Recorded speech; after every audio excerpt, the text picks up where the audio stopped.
Okay, so cranberries are tart red berries native to North America. It's a low-growing perennial that grows best in moist, acidic soil. In Canada, most commercial production is done in British Columbia and Quebec. In the US, however, most commercial production is done in New Jersey, Massachusetts, Oregon, Washington, and Wisconsin. What's up, everybody? I'm Andre, and this is Edible Knowledge, bringing you the what's what of food from around the world. Did you know? According to Muskoka Lakes Farm and Winery, early settlers thought the cranberry blossom resembled the head of a crane and called them cranberries. The cranberry became so important to early settlers that laws were passed to prevent illegal picking from wild bogs. Where other plants may not be able to survive in these kinds of conditions, cranberries are well equipped. The cranberry needs fresh water, but bogs only have acidic water. Well, the berry's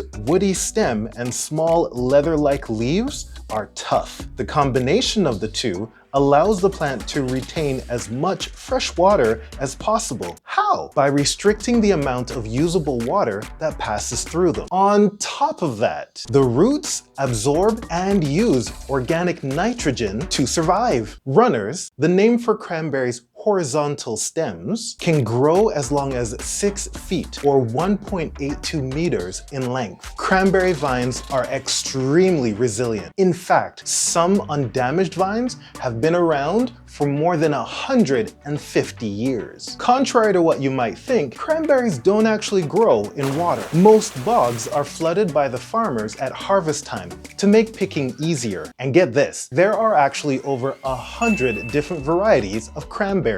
For example, the Scarlet King, the Mullica Queen, and Stevens. In just 100 grams of cranberries, you will find 46 calories, 0 grams of protein, 0 grams of fat, and 12 grams of carbs. Cranberries also contain vitamin C, vitamin E, vitamin K1, manganese, and copper. Cranberries may help in preventing urinary tract infections. They can help to boost your brain power. They can help in increasing your heart health, nourish your skin, and boost your immunity. Excessive consumption might lead to stomach aches and diarrhea in those people that are already predisposed to them. Well, that's all I have for you guys today. Don't you feel special? If you enjoyed this video, don't forget to hit that like button. Subscribe if you haven't already, and leave a comment downstairs. See you in the next video.